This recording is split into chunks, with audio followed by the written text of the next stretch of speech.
Now, I want to do a coaching. We do this every week with Sam. Sometimes it gets him into a bit of trouble, this. But we do a bit of a coaching stock take, where it's all at. With the Tassie job, that's gone. So we know Kenny's got that, Cal. But let's start. Maybe we'll start at Carlton. Where are we at with Carlton? Yeah, sure. So they have made the move in the last couple of days to invite Josh Fraser to be a part of the process officially. I think they've played this well all the way through with Josh Fraser, but taken the pressures off him throughout this period when he took over that role from Michael Voss. He himself has gradually become a little bit warmer to it, and yesterday spoke about how he was spending the next week or so to decide whether he will entertain this and jump into the process. Lloydie, it's hard to see why he wouldn't at this point, isn't it? The only thing I'd say about it is, could he ask and say, am I a genuine chance to look up for the job that he's done? Like, I've never seen a caretaker, I suppose Teague had a pretty good run at it, but to do what he's done from a 1-9 situation to an 8-2, do they show him the respect to say, hey, we're probably going to go an outsider here.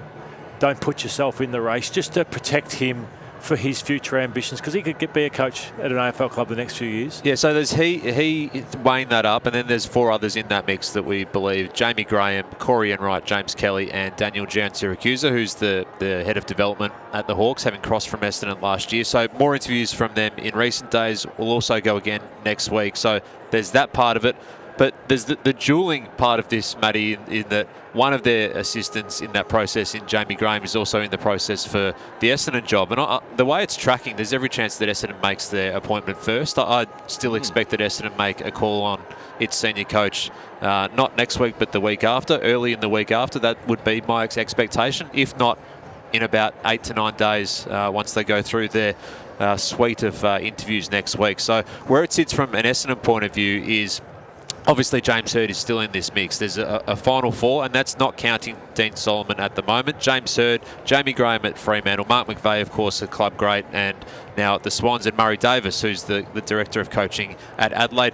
Dean Solomon has been the storyline this week, though, because all the talk leading into his press conference on Thursday was that he's most likely to make a call by then. Am I in or am I out? Yep. Now, his press conference was maybe deliberately vague, I'm not sure. There was an element of vagueness to how in he was, but he certainly hasn't ruled himself out yet, which I think surprised some people, given the performances of Essendon over the past couple of months, and that's just being realistic. They've averaged about 50-point defeats in 7 of those games, won that one game that broke the drought against Greater Western Sydney. And I think it's highly unlikely. He's not going to be getting this job, I don't believe, at Essendon. So whether you put your hand into this process wholeheartedly, I think that's the question mark.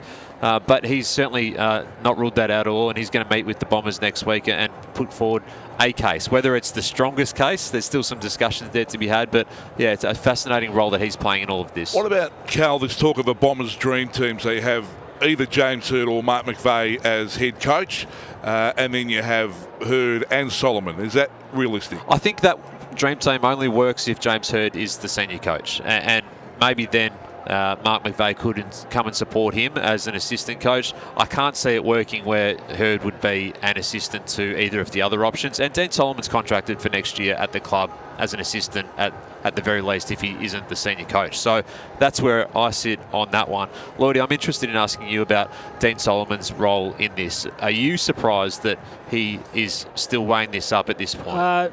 No, Cal, because he's desperate to be an AFL senior coach. So if they indicate that we would like you in the process, I could understand that he'd go for it. He may be pushing his case in that just what a mess it is, and it'd be pretty difficult for anybody in that situation. So, no, I'm not surprised. On the McVeigh point, he's got a family, 4 kids, 3 kids, another one on the way in Sydney. So I think it'd be pretty difficult, unless he's the senior coach. I also can't see him coming to work for anybody else with his life being there in Sydney. And I think he'd be better off staying in Sydney in a team that's going to be top 4 than being an assistant. Than being an assistant at Essendon, and keep pushing and staying in a strong environment to push towards, because he feels he's ready to be an AFL senior coach.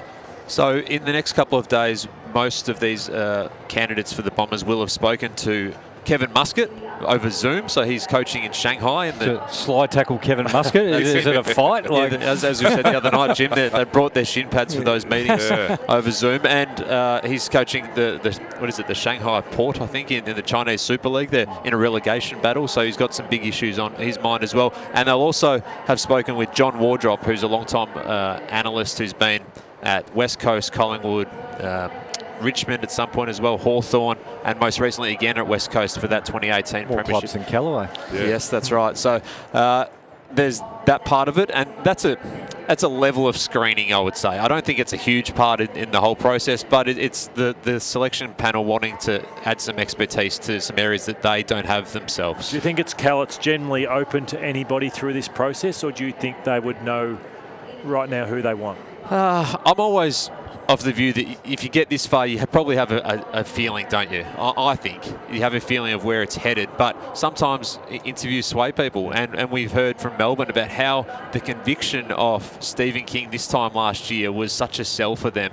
Nearly this time last year, in September last year, was such a sell for them. He came in the interview and said, I don't want this to be a carbon copy of Geelong. It's not just a cut and paste. I want it to do it this way. I'm that confident in doing it, and he won the group over in the meeting. So the meeting this week, coming up with all these candidates, is everything. So far, there's been some bits and pieces, some philosophy, some introductions, but really the presentation is coming. So it's a crunch week for the Bombers. Do we have a feeling it's just going to be coming down to Andrew Welsh?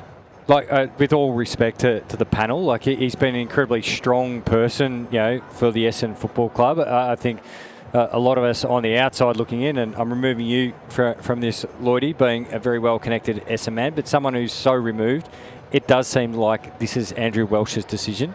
Yeah, I mean, he's got his fingerprints all over it. But it's him. He's a very active, hands-on president, I would say, and has been very much so over the past couple of years. When he took on the presidency last year, at the end of last year, through to the trade period, the stance he made that was riding on his shoulders on Zach Merritt, to the call mid-year to say, nah, Brad Scott's not our guy, we're going to sack him after round 11 and see what happens in the second half of this season. So to answer your question, yes. It's a big call from Andrew Welsh, whichever way it goes, and it's a defining call for him and his presidency as well. Hey, Carl, another question on the role. Within the board, I'm not too sure whether you know this, is there a feeling that an Essendon person is needed, given the fact that the club is so broken at the moment? Is there a feeling in the administration of the club that is a prerequisite here? Well, if Dean Solomon puts his hand up fully to be a part of this process, 3 of the 5 contenders are off Essendon background, aren't they? And we know James Hurd's history, we know Mark McVeigh's history, and Dean Solomon as well. Solly and Hurdy were premiership teammates of our man here, Lloydie, in 2000, and Mark McVeigh was on the list at that point as well. So I think there's an element of that, and through the first stages of this process, they have wanted to ask the candidates and speak to all the candidates about their knowledge of the Bombers, how well this club resonates with them, and what they know about this place, because it is a unique club. There's no doubt about that. Yeah. Lloydie, you'd know that better than anybody. And the candidates are just so different. Like you've got Hurdy, who's been there and done it before, the Aura, but hasn't coached his own team in a long time. You've got McVeigh, who's been a long-time assistant, Giants, Sydney. You've got Murray Davis, who people this week spoke of, that he'd been at Brisbane and watched them from rock bottom get to the top, now Adelaide Crows. And then you've got the appeal of Jamie Graham, who's been now at the top team in the Fremantle Dockers. So they're just 4 completely different candidates. Do you think if it's not James Hird, that any of the other candidates would be able to wear what's coming over the next couple of years? Because this team isn't going to be progressing at super light speed over the next 2 seasons. You and I probably both hope that it is, but it's got some time that it's going to take some time to do that. Is any of the other candidates going to be strong enough, sort of from a profile point of view, to be able to wear that? I think they will. Yes, the supporters won't have the patience for maybe the others that they have for James Hird, but you can't base your decision on that. And you just got to back in who the best coach will be, because you are picking this coach for a 5-year job because of how long it's going to take. And Dan McPherson has announced he's leaving as well, the footy ops boss. So the next coach, will that be his decision to bring in his team? No, I think the next coach, whoever it is, won't be able to bring in their full team, and just say this is the group. I think there'll be a fair screening process to all of that, and there'll be some club decisions rather than just the next coach saying, I want him, and him, or whatever it looks like. So, and more crucially, I think that footy boss, although he's not going to be a part of the selection panel, you know, in this part of it, will be relatively separate to that. Now, they've been canvassing options about Dan McPherson's replacement for some time. I think we reported about 3 months ago that his future was uncertain. He was out of contract. He'd asked for some surety around his role and not received it. So he probably got in before he was moved on in about a month's time. Has been there 4 years, but that's been adding to the instability of that club as well. There's already been 5 people at their football department left already in this year. So Brad Scott, Ben Robbins, Ben Jacobs, Dan McPherson will be, and also Travis Varco recently took up another role full-time at the Youth Justice Centre as the Indigenous Development Manager. So the change is afoot already. And look, Craig Vozzo's name is the name that doesn't go away in terms of his role behind the scenes in all of this. Now, he's been a sounding board for Tim Roberts. Obviously, he's the former CEO. This time last year, Craig Vozzo was the CEO. He's been a sounding board to the new CEO in Tim Roberts. He's undertaken a report of sorts through the year around the best football department structure, has been integral in behind the scenes in recruiting and total player payments, and also has a link through John Wardrop, who's the other person that alongside Kevin Muscat they'll be speaking to through their time at West Coast. So his links are still involved there, and if they are looking for an executive head of football, I think that discussion has been had with Craig Vozzo. Hey Jimmy, just take us through, you've been through it searching for a coach, so when you get down to the last few, what are you looking for? What are you asking them?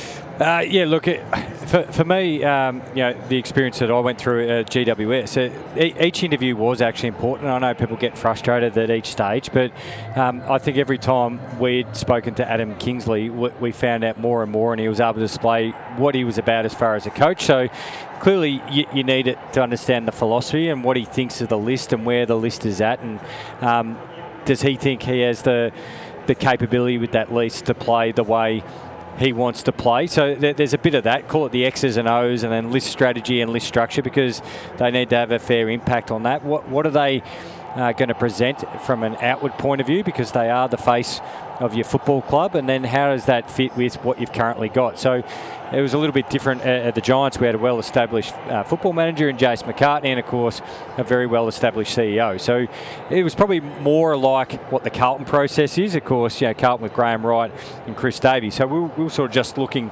for the senior coach, and then off the back of that, it's probably a personality type that fits the group. So Kingsley was different, like a different personality from Leon Cameron. I'm not saying one's better or worse, but the length of time, and we felt we needed a shift in personality type compared to Leon Cameron, because a lot of those guys, and we're talking Whitfield, Canelio, Kelly, Green, it just only had one type of coach, really. I know Sheeds was there at the start, but it was really Leon Cameron the long time. So that's the other thing you've got to weigh up. And then how do you mix and match the personalities below? So your assistant coaches are important in that. If you've got a bit of a firebrand coach, well, you probably need a bit of a cuddly assistant coach to play off. So that's what they often talk. And did Kingers say, I want to bring this person with me, or he didn't bring anybody with him? He had thoughts on who he could potentially get, but there's the difficult nature of working at the GWS Giants, that as much as you want to bring people, they're trying to bring families as well. So could that, Jim, appeal to somebody who says, say all of them, hey, if I get the job, I'm bringing X and X, and that can tip you into that person. It can be appealing, and depends how they're pitching it. Are they pitching a structure as well? And that's why I think you've spoken about this really well. When the 3 roles were up for grabs, they were all so different. Tassie, Essendon, and Carlton. It feels more like Carlton is just the coach. What it is, whereas Essendon feels like coach, football department, whatever else you're bringing. I know it won't happen straight away, and we know Tassie where they headed.